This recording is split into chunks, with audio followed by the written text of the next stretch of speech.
vamos a tratar de aclararle a varias personas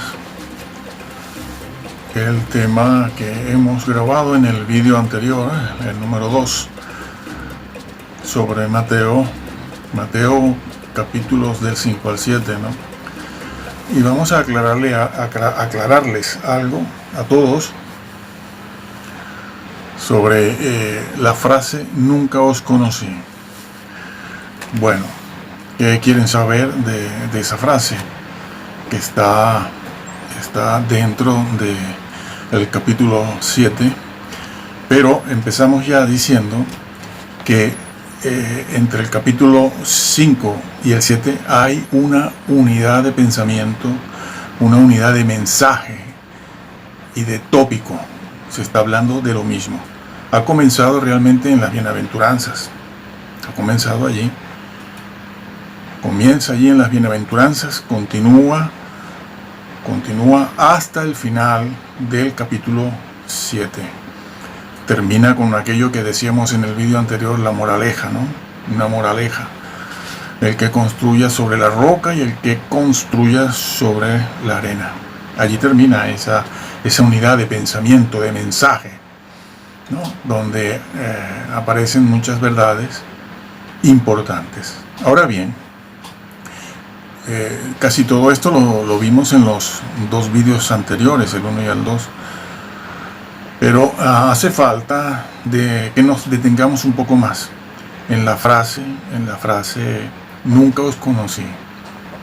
Bien, porque claro, ha surgido una polémica con este señor profesor de griego, que la verdad a mí me avergüenza, nos está dejando muy mal.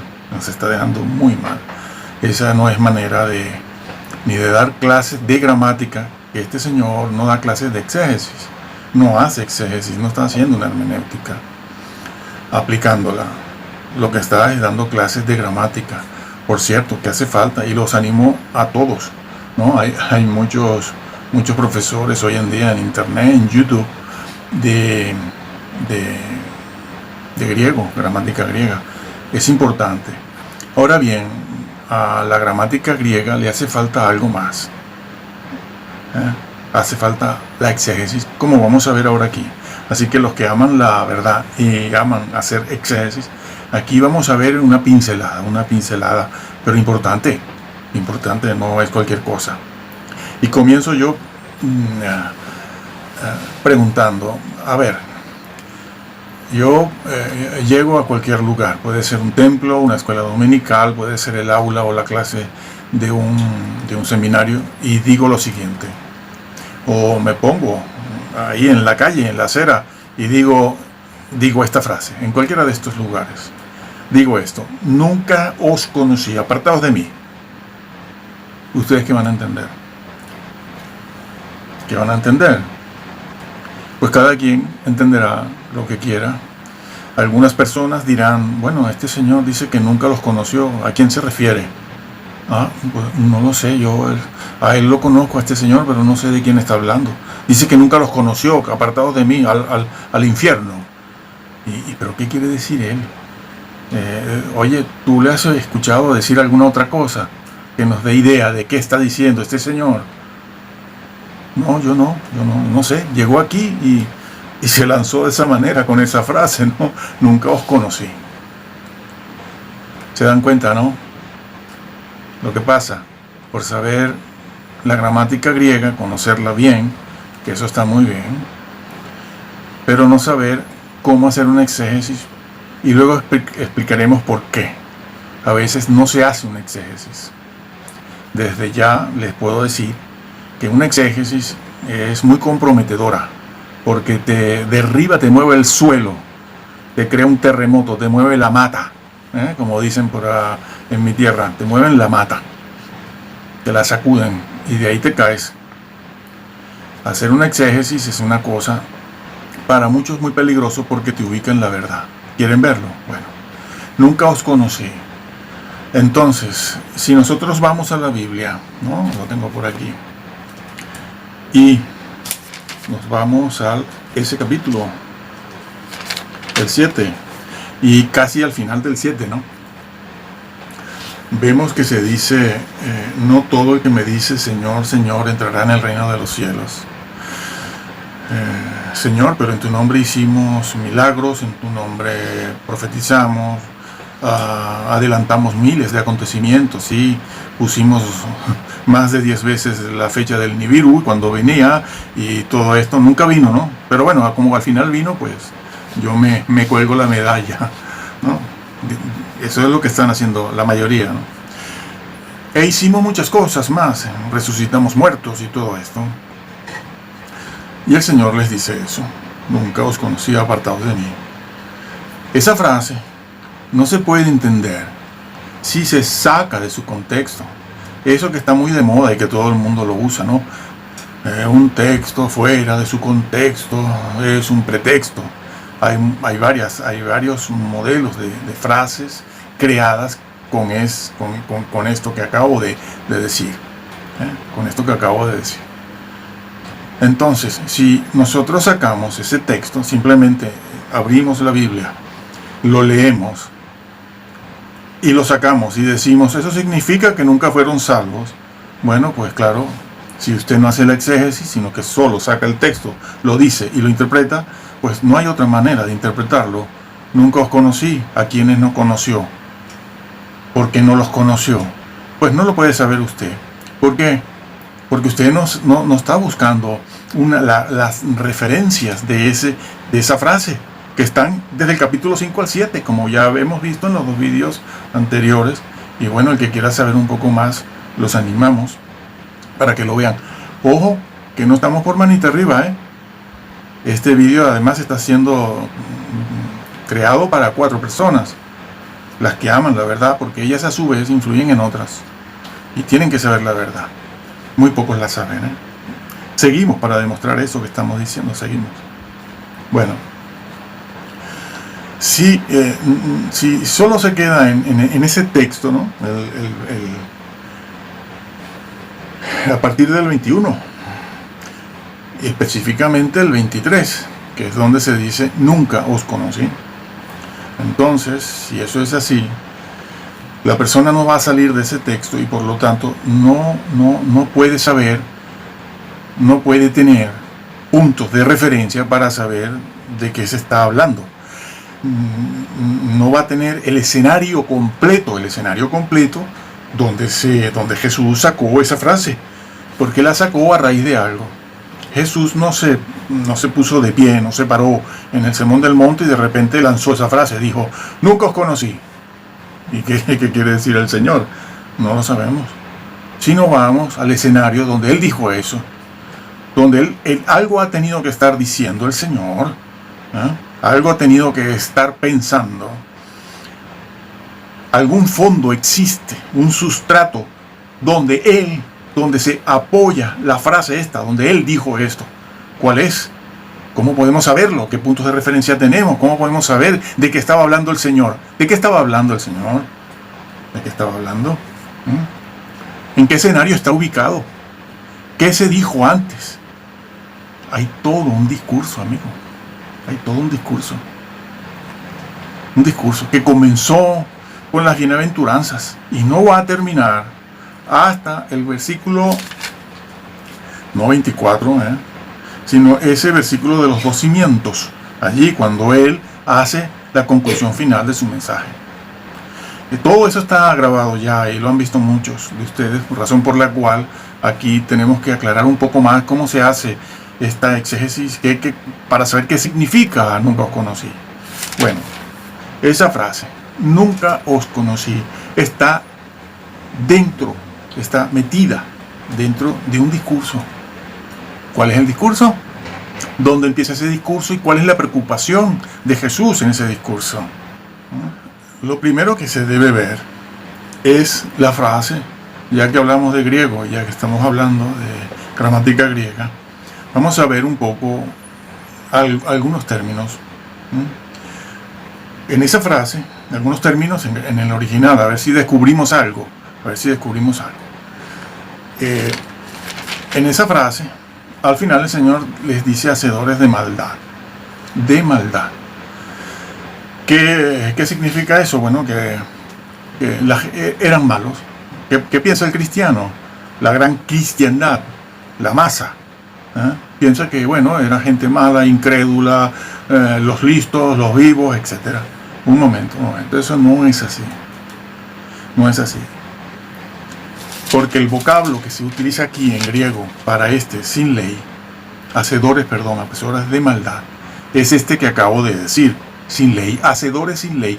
Incluso hay quien traduce hacedores o no hacedores o quebrantadores de la Torá, entendiendo como Torá no la ley ritual, porque en el mensaje, en todo el Sermón del Monte, nunca, ni una sola vez se habla de la ley ritual, ni una. Todo es ley moral que tiene que ver o que es consecuencia de la santidad y la justicia de Dios. Es que Él lo va a decir, el Señor habló de la justicia aquí y habló de la ley moral. Todo es ley moral. Aquí no hay ley ritual como les gusta decir a los calvinistas, ¿no? Y bueno, y sin ser calvinistas, los cristianos en general no les cuesta mucho tragar esto, tragar lo que está escrito, porque está escrito como ya vimos anteriormente y estamos viendo ahora hoy otra vez. La palabra es hacedores sin ley. Hacedores sin ley no es simplemente, bueno, yo me porto mal. No está diciendo eso. Está hablando de la ley. Entonces hay que meterse en ese contexto. Nomos, la palabra nomos. Otros dicen nomos, es igual. ¿Cómo lo pronuncies? Lo importante es que se sepa lo que dice esto aquí. Lo que quiere decir. Lo que quiere decir. Hacedores sin ley. Hay traducciones que lo ponen así, hacedores sin ley. O quebrantadores de la Torá. ¿Es correcto? Claro que sí. ¿Por qué? Porque dentro de la Torá está el Decálogo, que es precisamente el Sermón del Monte. Es que el Sermón del Monte no es otra cosa que el Decálogo. Claro que el Decálogo, como lo tenemos en Éxodo 20, escrito allí en Deuteronomio, en Éxodo, perdón, es un resumen, los 10 mandamientos, pero eso es un resumen, eso es un compendio. La ley moral es mucho más amplia, es mucho más, contiene más, como está dicho aquí como lo dijo Jesús, que sacó artículos, normas, como cláusulas, que en el Decálogo, tal cual como lo conocemos, con 10 mandamientos, no aparecen, porque en el Decálogo nos habla de la limosna, pero la limosna es justicia, y Jesús lo nombró aquí, y en otros sitios también habla de la limosna, y el Nuevo Testamento lo hace también. Bueno, pero no es nuestro tema aquí ese. Entonces, ¿qué pasa? Que el Señor está hablando de la ley. ¿Cuál ley? Ay, ley. Le tienen miedo a la ley. Ay, no, quiero ser libre, dicen. Pero ¿quién te está oprimiendo? ¿Te van a poner en la cárcel? Es que yo quiero hacer lo que me dé la gana. Claro, ese es el tema, ese es el asunto. Por eso esto no lo tragan. Es una de las razones, no la única. Esto de que no lo tragan se va a unir a otra cosa, a otras razones, para no aceptar lo que está escrito. ¿Qué es eso? Bueno, sin ley, hacedores sin ley. ¿Y de qué ley viene hablando? Hombre, todos sabemos, empieza allí en el capítulo 5. No he venido a abrogar la ley, sino a cumplirla. Ya eso lo vimos en los vídeos anteriores, donde se explicó que eso de abrogar o quebrantar, invalidar, es un infinitivo auristo. Y Jesús estaba diciendo allí, en el capítulo 5, versículo 17, estaba diciendo, no he venido a invalidar. ¿Cuándo? Nunca, yo no vine a invalidar la ley. ¿Cuál ley? Lo va a decir un poco más abajo, versículos posteriores lo dice. ¿Cuál ley? Lo dice cuando dice, si vuestra justicia. No lo saquen del contexto, porque claro, también estos versículos lo sacan del contexto. No he venido a abrogar la ley, sino a cumplirla. ¿No? Y sacan esos versículos del contexto. Dice, bueno, la ley que la cumple Jesús solo. No. Es la ley que Él vino a cumplir porque nosotros no podemos. Ha sido un grave error, una grave herejía de parte del calvinismo. También de estos que mantienen, se basan solo ponen una pieza del puzzle. ¿Cuál es? Juan 3:16. Ponen esa y ya no ponen otra. Dice, yo me quedo con esa pieza. No has armado el rompecabezas, no sabes cuál es la verdad y no eres salvo. De esa manera no eres salvo. Otros dicen, salvo siempre salvo. Ponen solo esa pieza del puzzle. esa pieza del puzzle que solo tiene un par de versículos. Los otros versículos que hablan y que complementan esa verdad, no los ponen. ¿Por qué? No, eso de las vestiduras blancas, no los ponemos, no, porque aquello del libro de la vida, no, tampoco, no. Y así van, quitando todo, descafeinando la Biblia y la teología. Y luego dicen que son teólogos, y luego dicen que son profesores, y luego dicen que son doctores. La gran cristiandad no sabe lo que es un doctorado. Doctores hay en todas partes. Hay doctores en Roma, hay doctores wesleyanos, los hay ruselistas, los hay helenistas, los hay bautistas, los hay pentecostales, y doctorados de todo tipo, música, teología, doctrina, baile, danza. Hay doctorados en todo. Así que no sirve esgrimir un título de doctor. Yo tengo los míos, están en internet. Otra vez no voy a tener que mencionar mis títulos, porque siempre dicen lo mismo, es que usted no tiene ninguno. No, tengo tanto y más. Bueno, lo pueden ver en el blog si quieren, que tampoco eso están obligados a hacerlo, ¿no? Bueno, entonces retomo aquí otra vez. Más abajo está: él vino a cumplirla. Y luego sigue su discurso hablando de la ley, porque todo lo que va a decir Jesús desde el capítulo 5 al 7 se relaciona con ese vocablo nomos. Complemento la idea del vocablo nomos. Ese vocablo nomos es el que se emplea aquí también cuando Jesús dijo: no he venido a abrogar la ley. Allí está nomos. No se trata solo de la maldad. No está hablando solo de que hacedores de maldad. No cumples la ley. Yo he venido a cumplir la ley. Y si vuestra justicia no fuere mayor que la de los fariseos, vosotros tampoco entraréis. ¿A quién le estaba hablando? A sus discípulos, a su gente, al pueblo, a los que le seguían, a los 12, y ya sabemos que había más de 12, pero los 12 eran los que habían sido de manera especial elegidos como los apóstoles. A todos ellos. Y hace un contraste Jesús. Si vuestra justicia no es mayor que la de los fariseos, ¿de qué justicia hablas? ¿De qué justicia? Ley, de la ley. Porque la ley es justicia. Piénsese, tómese nota de que el apóstol Pablo, en Efesios, yo no recuerdo si el capítulo 4, el versículo 24, él dijo que hemos sido creados en Cristo Jesús, ¿qué dice? Para justicia y santidad. En justicia y santidad, lo dijo. Y también dice la Biblia, dijo el apóstol, que Jesús había subido al madero, había llevado su cuerpo sobre el madero para que, muertos nosotros a los pecados, vivamos a la fe, vivamos al arrepentimiento. No, hombre, no cambien la Biblia, señores. Respeten lo que está escrito. Lean la Biblia y créanla, como siempre decimos, tal cual está, no la cambien. No le crean a estos doctores que les dicen, aquí dice esto, pero en realidad no dice lo que quiere decir. Yo se los voy a decir. Quítenlo, porque se están haciendo corresponsables con ellos y no entran, como vamos a ver ahora. Otra vez vamos a verlo. Y Jesús les dice, si vuestra justicia no es mayor, ¿cuál justicia? Inmediatamente en el versículo después del 20 pasa a decirles cuál justicia. Bueno, ahí está. Vamos a leer un par de versículos. Oísteis que fue dicho a los antiguos: no matarás, y cualquiera que matare será culpable de juicio. Ahí está, empezó. Eso es justicia. Ahora estos señores vienen y dicen: bueno, eso era para antes de la cruz. Es una de las excusas que ponen. En el vídeo anterior está más o menos desgranado todos los motivos, todos los argumentos que utilizan para negar esto, para negarlo. Entonces dicen, esto es para antes de la cruz. Dios mío, pero si Jesús acaba de decir, dice, porque mi ley no pasa, cielo y tierra pasarán, pero mi ley no pasa. Estamos hablando de la santidad misma de Dios. Por cierto, que el nombre de Dios es santo, no amor. Dios es amor, sí, claro. Hombre, si no, Cristo no hubiera venido a morir por nosotros. La salvación no sería gratuita.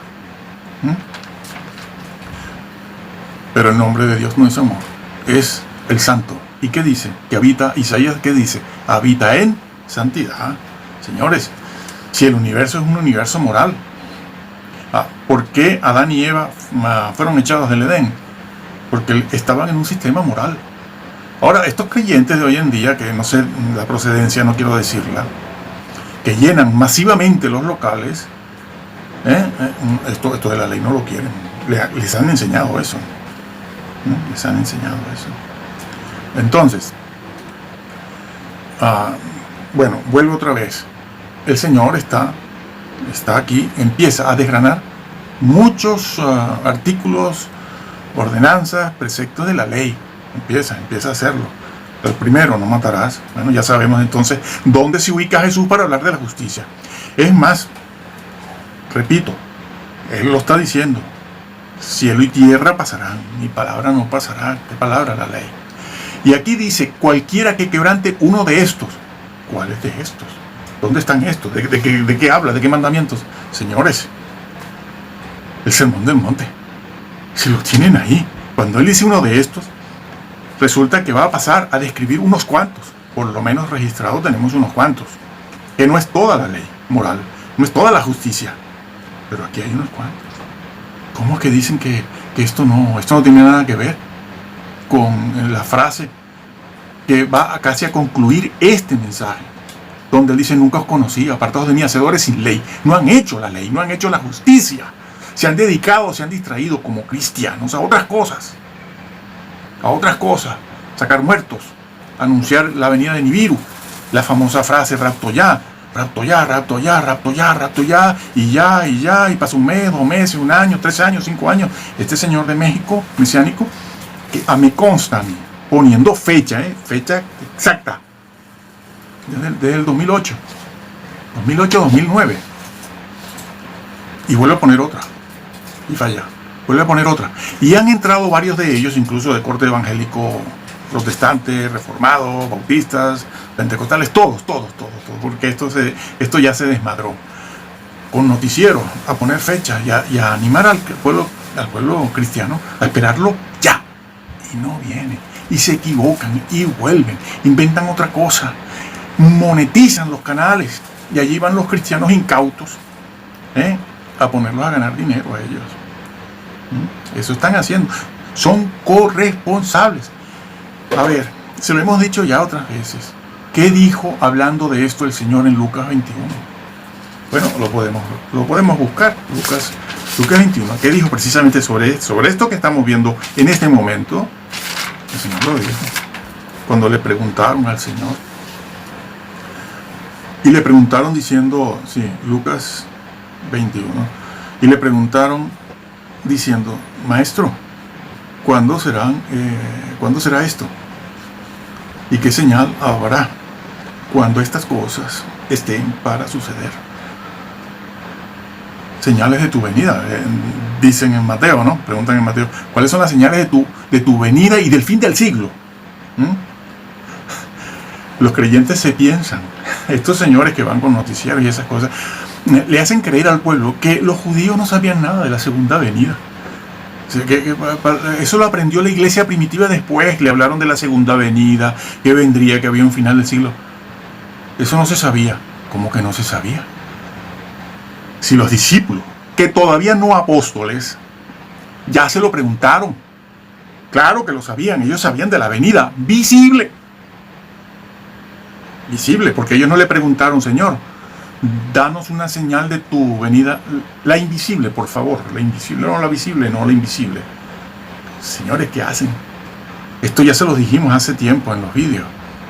No quieren creerlo, porque viven de esto, se alimentan del error, les gusta alimentarse del engaño, la manipulación. No, levantarse, ¿qué hay de nuevo? ¿Qué va a pasar? Yo quiero ser bendecido, quiero esto, quiero lo otro. Sí, se quedarán, se quedarán. Claro que los discípulos, toda aquella gente que rodeaba, sabían de la segunda venida del Señor. Por eso se lo preguntan. Y no preguntaron por una venida invisible, sino por la única, la visible. Preguntaron por la visible y el Señor le respondió en Mateo 24 y 21, que vamos a seguir leyendo para responder la inquietud que levantamos hace un minuto. Entonces, ellos preguntaron, Y el Señor empieza a responder, tanto en Mateo 24 como 21, empieza a responder. Y el Señor no es mentiroso. El Señor no es un manipulador, ni está escondiendo la verdad que puede salvar al ser humano. Allí, cuando Él pasa a narrar, a describir cómo será el fin de los tiempos y su venida, nunca habló de una venida invisible. Nunca. Nunca. Y los discípulos, que no apóstoles todavía, no preguntaron por una venida invisible, ni por dos, sino una, porque solo hay una. Y estos señores que insisten en decir, bueno, es que, claro que la Biblia no habla de eso, pero nos lo ha revelado al final de los tiempos. ¿A quién se lo reveló? A ti. ¿Tú quién eres? Si no haces más que equivocarte y después te retractas de tus errores y tus equivocaciones y no corriges a la gente, no corriges al pueblo, sino, bueno, tatuaje, no pasa nada, hazte tatuaje, yoga, venga yoga, no pasa nada, esto, lo otro, no me toquen a los músicos cuando hay un montón de músicos con problemas que no quiero mencionar aquí.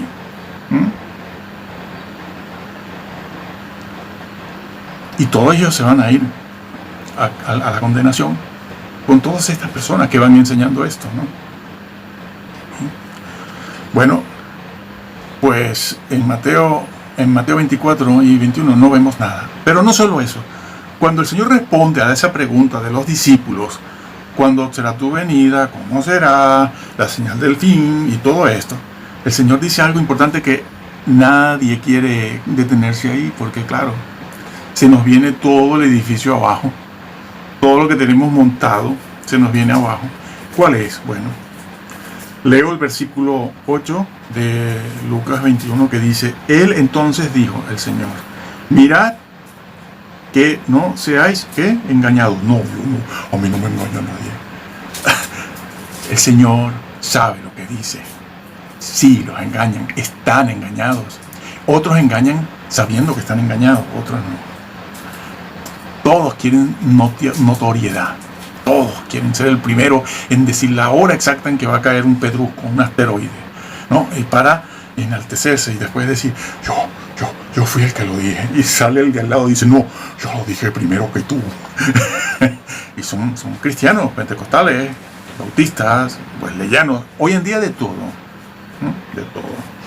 Y sigue diciendo el Señor lo siguiente: mirad que no seáis engañados, porque vendrán muchos en mi nombre, diciendo, yo soy el Cristo. Por cierto, esta palabra es Mesías, ungido, vaya, ungido, es la misma, la podríamos traducir así. Bueno, significa eso, Cristo es ungido, el Mesías. Vendrán muchos Mesías, por cierto, los mesiánicos modernos, ¿no? Que niegan la deidad de Cristo, el Espíritu Santo, la Trinidad, y todo eso lo niegan, todo, absolutamente todo, ¿no? Como ya está puesto en el blog y en los vídeos, aquí no vamos a hablar más de eso. Entonces dice el tiempo, dice aquí, repito, vendrán en mi nombre y diciendo, yo soy el Cristo. Claro, muchos, no dice 4 gatos, no, muchos. Y en Sudamérica se nos ha llenado esto, bueno, pero cada miembro es un mesiánico aquí. Antiguos cristianos, que han negado la deidad de Cristo para poderse pasar al mesianismo. Por cierto, no hay regreso. El que caiga ahí, no hay retorno, amigo. Se condenó, cayó en apostasía, una apostasía la más grave que existe. Negar la deidad de Jesús es la más grave que existe y no hay retorno. Porque tú vienes de un mundo cristiano, evangélico por lo general, reformado o protestante, no es lo mismo, no es lo mismo. Y has negado para hacerte mesiánico. O eres mesiánico o eres cristiano. Las dos cosas no puedes serla. Bueno, entonces dice, yo soy el Cristo. El tiempo, ¿qué dice? El tiempo está cerca. No es eso lo que tenemos oyendo desde hace ya, sobre todo 19, 20 años. Está aquí. El tiempo está cerca. Ya, la venida está allá. Pero ¿qué dice a continuación? Mas no vayáis en pos de ellos. Ustedes van en pos de ellos. No respetan esto. Por eso no entrarán, porque les están creyendo. Y el Señor lo advirtió: no vayan en pos de ellos, porque ellos les van a poner en una deriva que les desvía poco a poco les desvía de la verdad, de la doctrina y sobre todo de la vida de piedad. La verdad.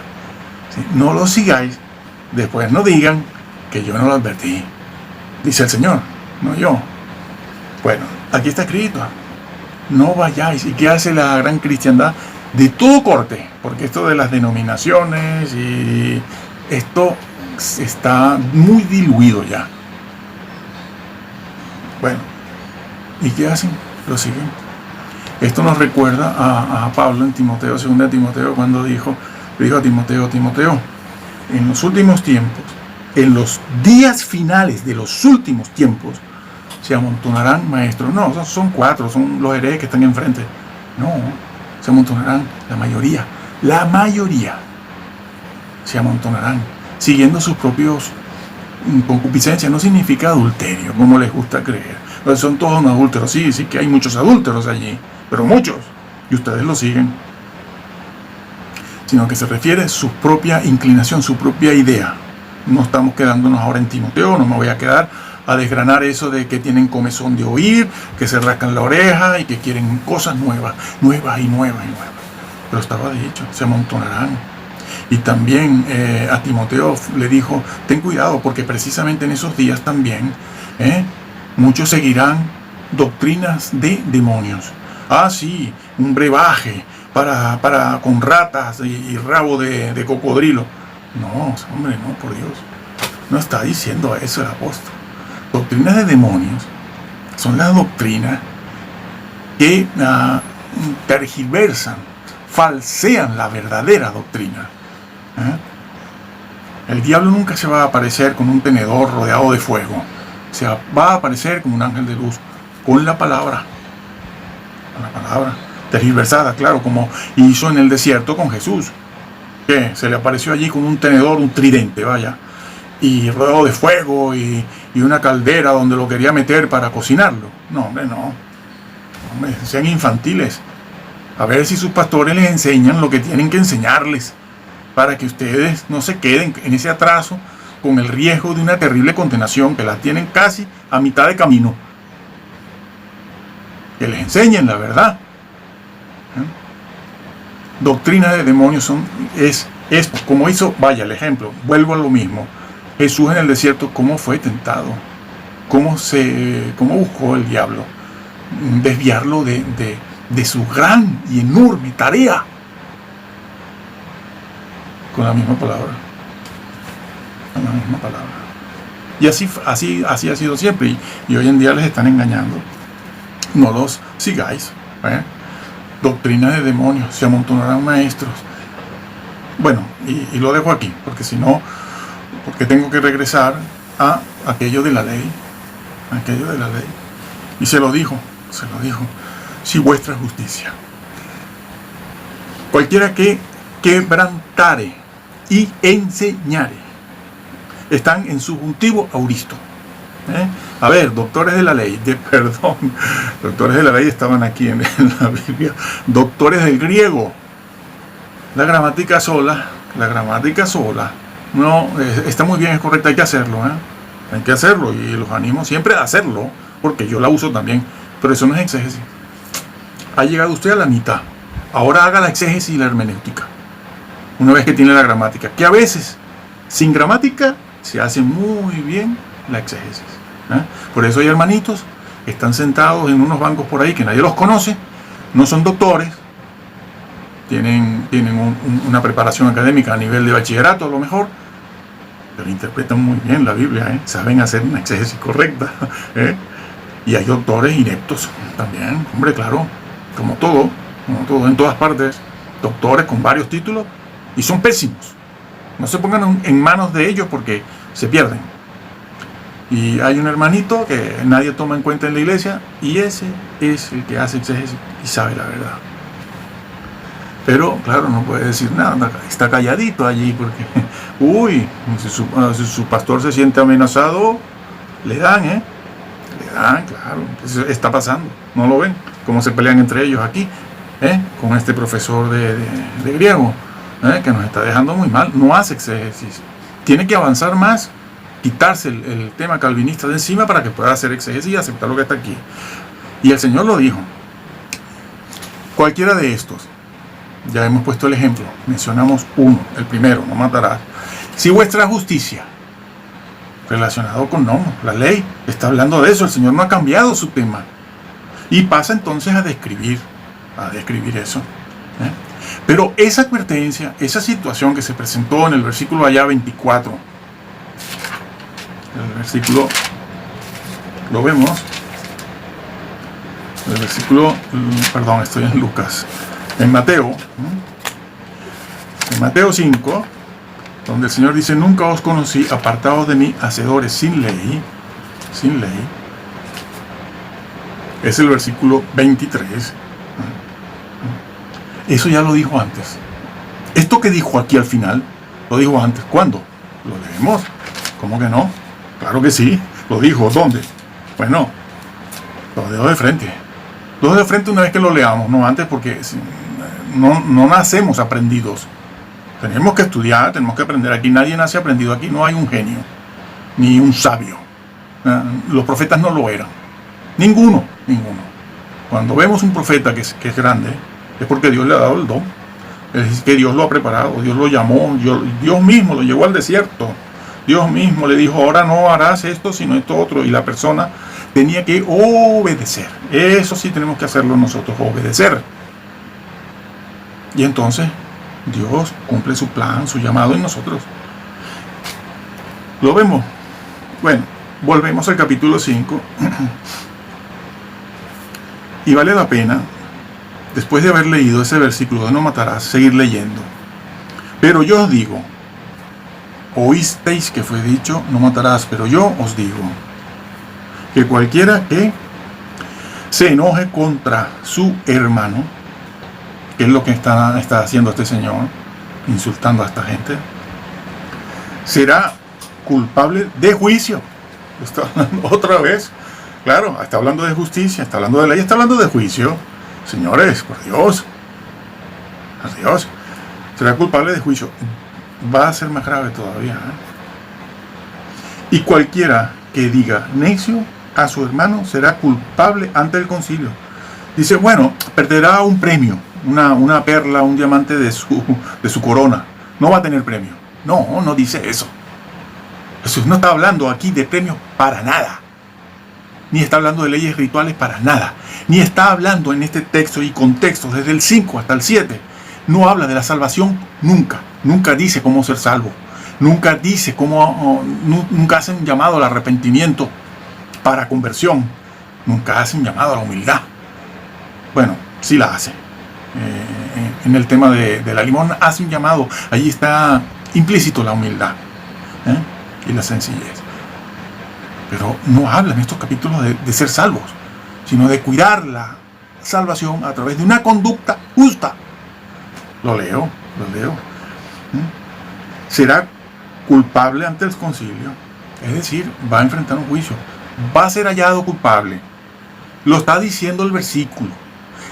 Culpable, lo dice. Tienen que creer lo que está escrito como está escrito, aunque estos doctores digan que eso no quiere decir lo que dice. Se pierden, se condenan.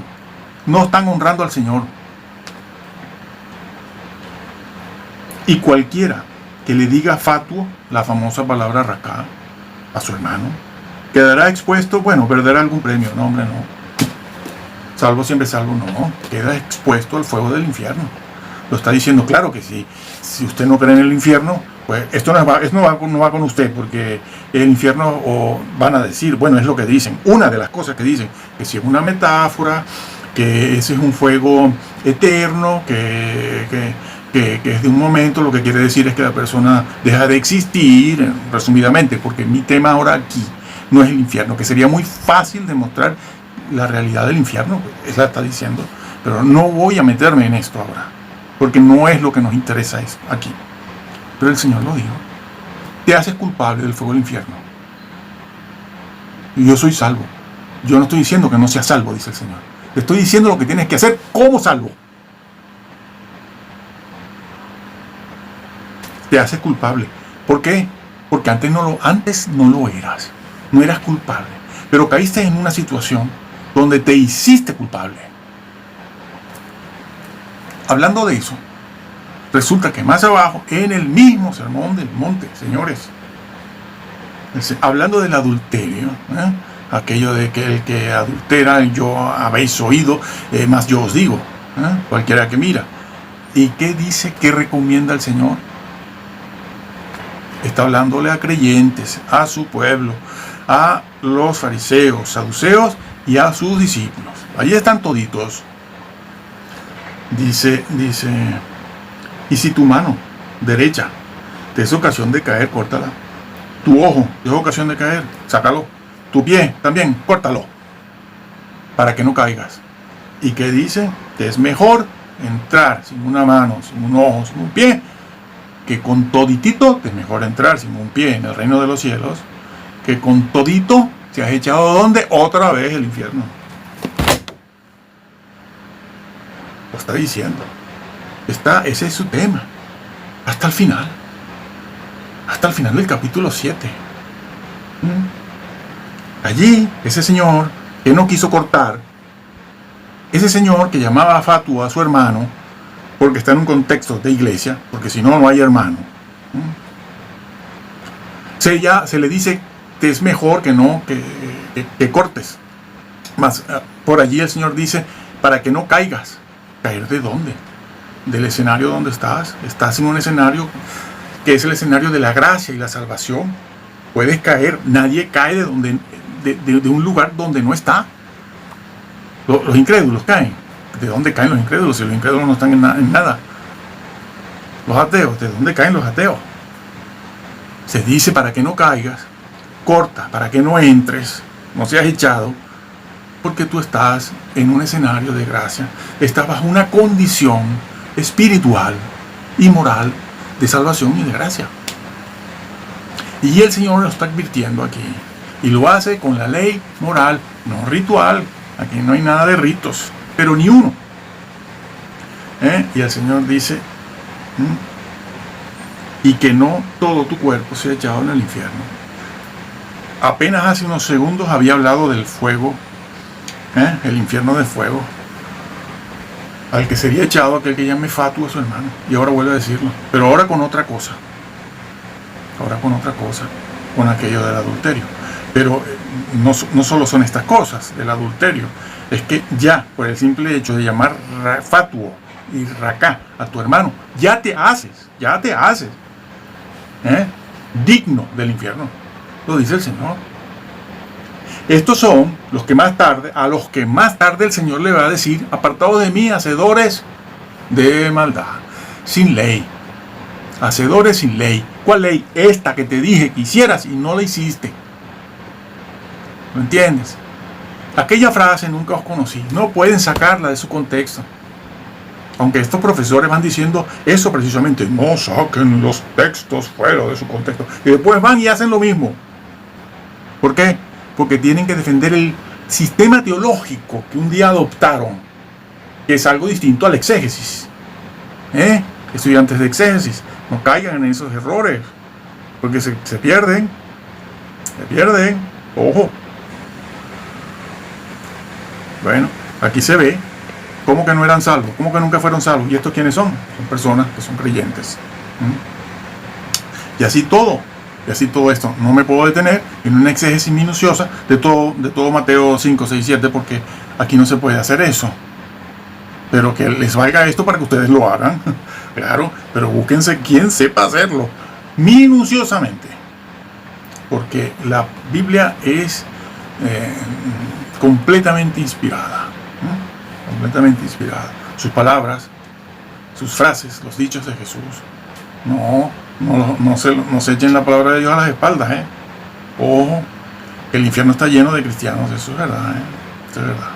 Eso no es mentira. Eso. Además, eso es algo histórico que ya se sabía desde hace siglos. Lo que pasa es que ahora con los medios masivos de comunicación, bueno, pues este conocimiento, esto que se sabía, se ha extendido hasta tal punto que los desinformantes también se meten a desinformar. Entonces hay muchas personas que dicen, yo no creo, que sí creo, que este dice, el otro no dice, porque usted está creyendo a quien no, y está siguiendo a quien no tiene que seguir. Y no está leyendo. Mire, si usted lee este libro y lo cree tal cual está, usted no va a ver quién lo engañe. Ni su pastor, ni su presbítero, ni su obispo, ni su mesiánico. Bueno, los mesiánicos están todos perdidos, porque para empezar ellos no aceptan el Nuevo Testamento. Bueno, entonces el Señor viene diciendo esto bien, permanentemente. Tenemos que detenernos en el versículo 19 del capítulo 5, cuando Él dice, cualquiera que quebrantare.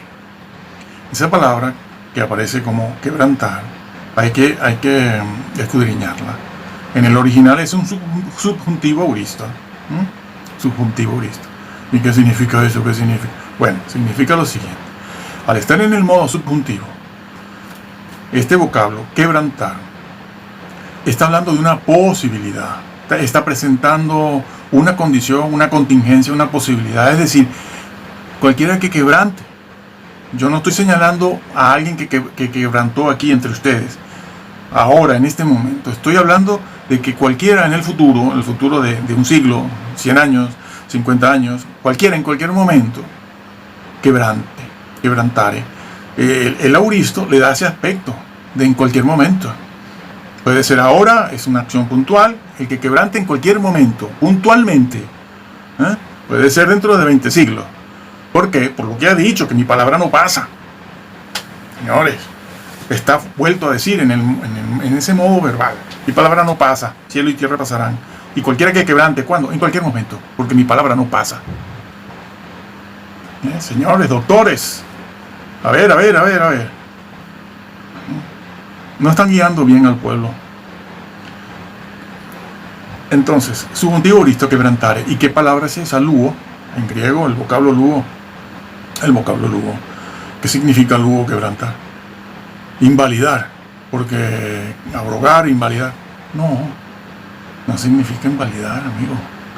No significa quebrantar. Significa restar, disminuir. A ver, que hoy en día las ayudas gramaticales, semánticas del griego están en todas partes. Búsquenlo.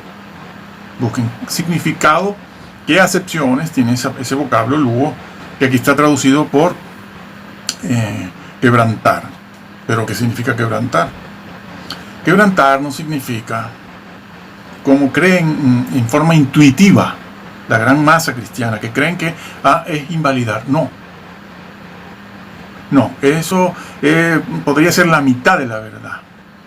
Y a veces la mitad de la verdad, dice el refrán, es peor que una mentira completa. ¿Qué es lo que han hecho?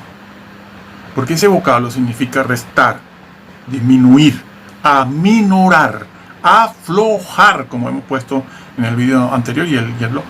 Aflojar. Cualquiera que afloje, dice el Señor, cualquiera que le reste autoridad a uno, porque Él dice uno de estos, los que mencionó, el que le reste autoridad, uno de estos pequeños, por ser muy pequeños, por creer que son muy pequeños,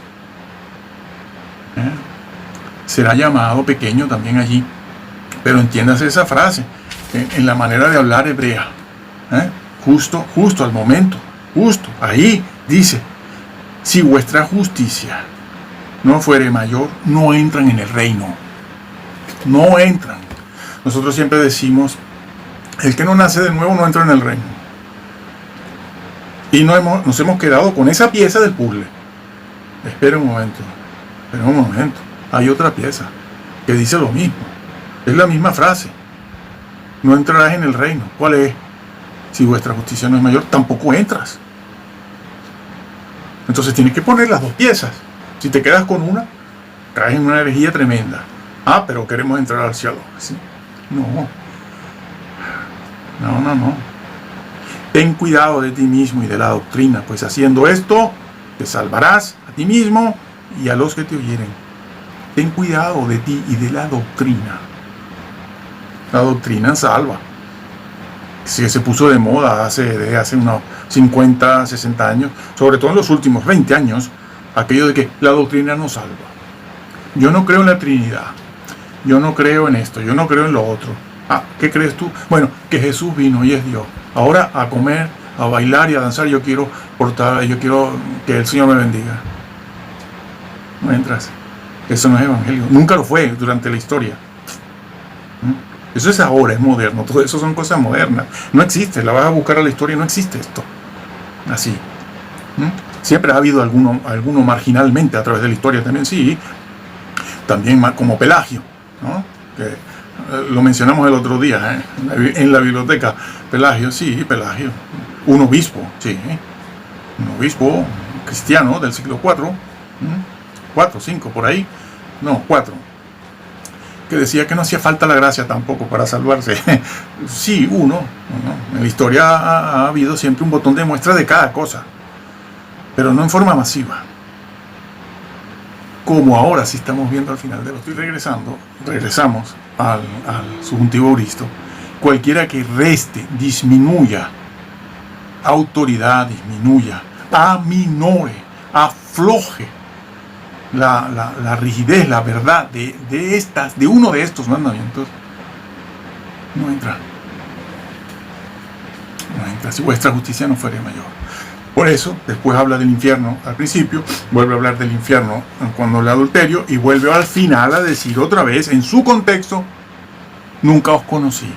Claro, si usted se mete solo en la frase, nunca os conocí, y empieza a hacerle un análisis gramatical, que si oración simple o compuesta, la principal es la que antecede, el verbo principal es este, hay un verbo compuesto aquí, es un complemento adverbial, todo eso, que no hace falta verlo aquí para saber qué dice la Biblia. No me voy a poner a dar clases de griego, de gramática, perdón, podemos darla si quisiéramos, pero no hace falta. Estudienla ustedes. Lo que hace falta aquí es la exégesis, eso sí, la hermenéutica.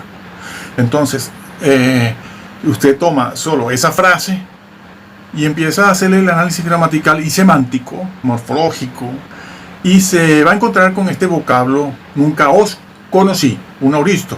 ¿Vale? Está bien. Pero el significado, la semántica, ¿cómo se traduciría? Bueno, por conocer. Eso en el griego, esa palabra, ginosko, se utiliza para hablar de un conocimiento personal, un conocimiento que implica una experiencia de intercambio personal entre dos personas. No es un simple conocimiento de quien ve un avión pasar y dice yo sé que el avión pasó. No. Implica una relación.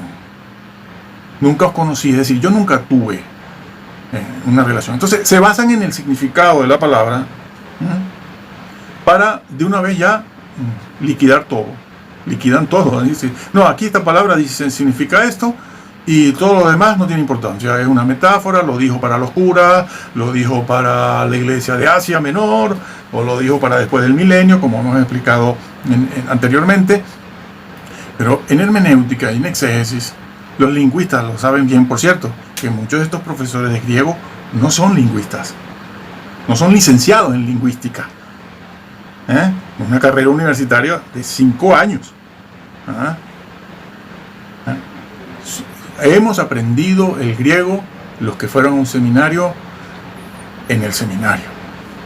Y se han aprovechado y han hecho griego 1, 2, 3, 4, y si hay 5, 5.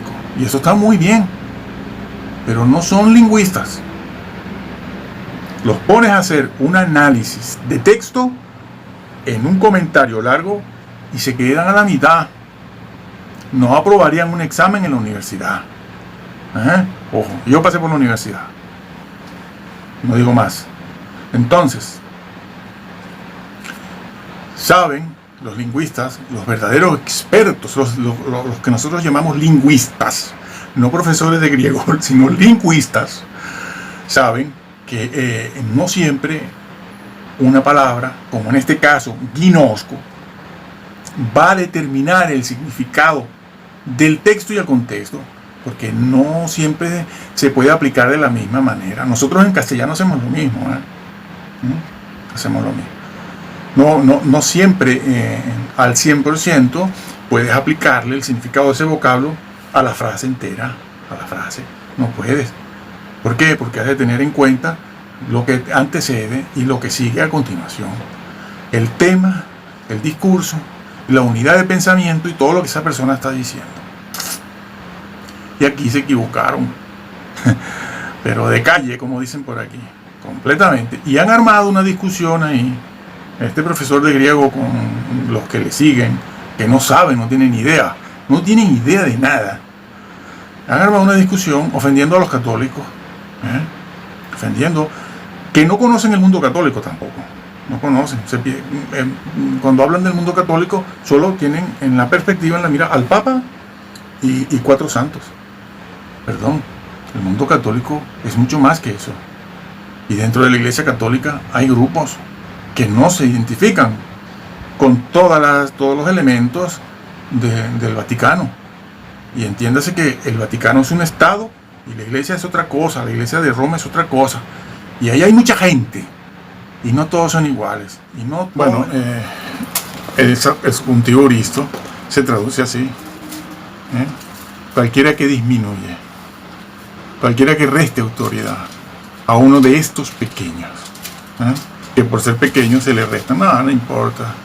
Oye tú, no pasa nada, tranquilo, tú eres algo, ¿no? Bueno, ya está.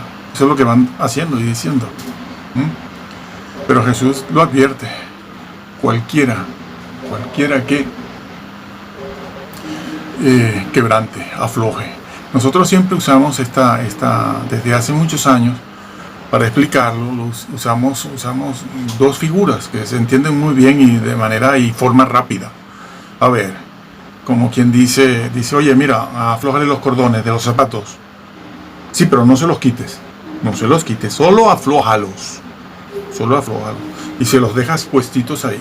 Aflójalos, no pasa nada. ¿Qué va a pasar?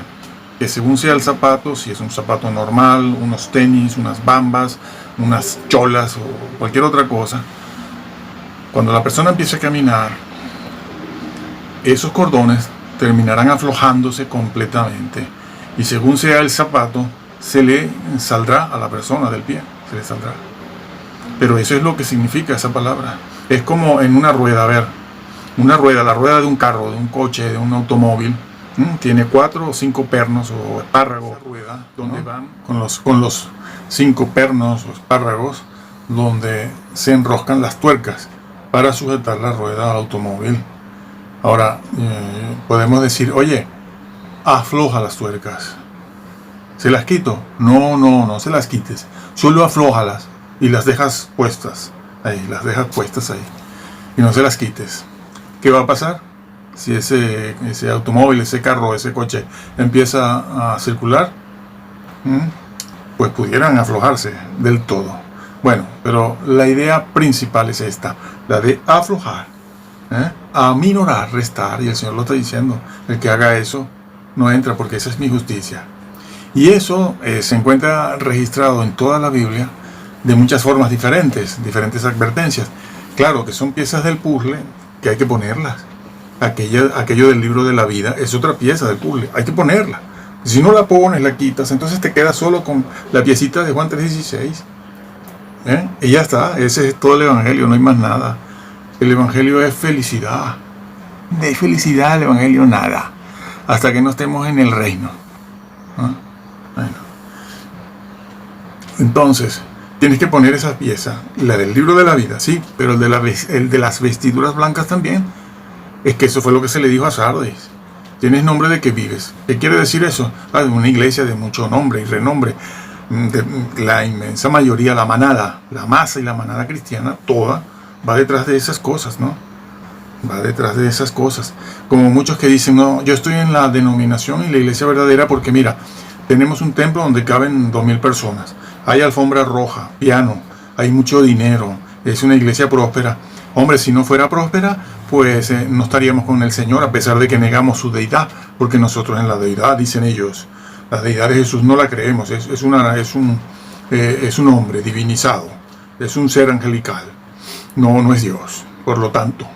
Pero nosotros sí tenemos la verdad, porque mira cuántas cosas tenemos editoriales. Dios mío, pero qué ignorancia, Pero si la otra denominación que tienes al lado tiene lo mismo, es más, la iglesia de Roma, no hay ninguna más poderosa que ella, desde cualquier punto de vista que lo veas, desde cualquier punto de vista que lo veas.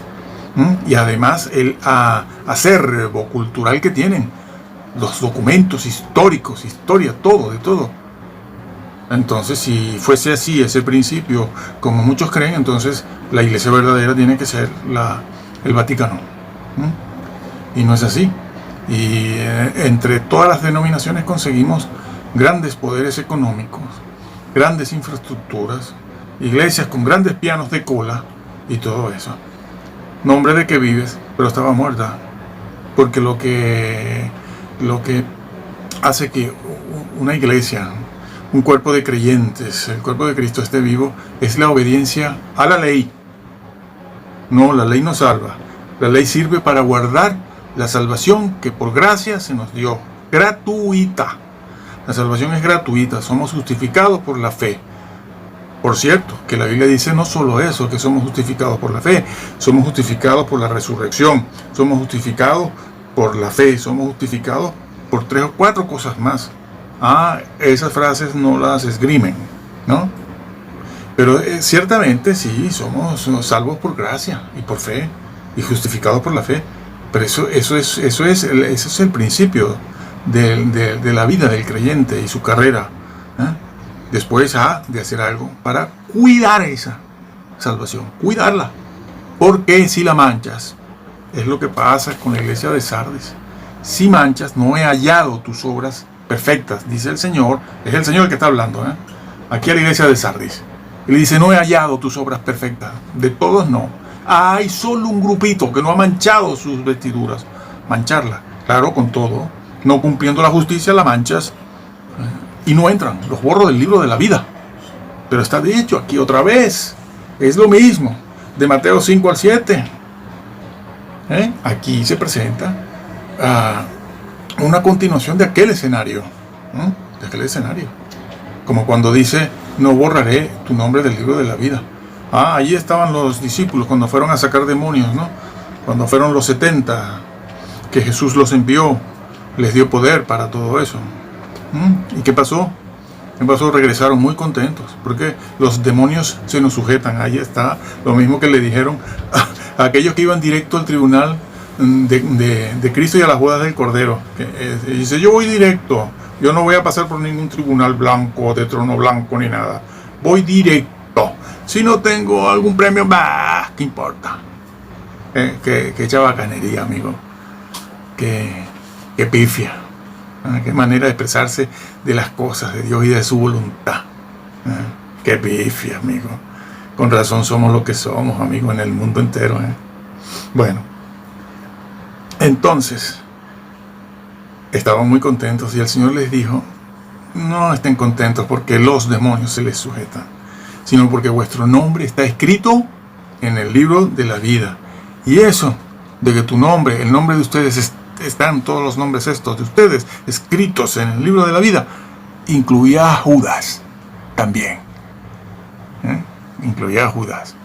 Bueno, Dios no llamó a una persona que no podía llegar a ser un discípulo y un apóstol como lo eran los demás. Dios no es injusto, como han hecho creer los calvinistas. Pongan esas piezas en el puzzle, por favor. Pónganlas para que puedan entender bien y dirigir bien a la masa y a la manada. Pónganla. Porque si no, todos se van a perder. Todos son corresponsables. Todos son corresponsables.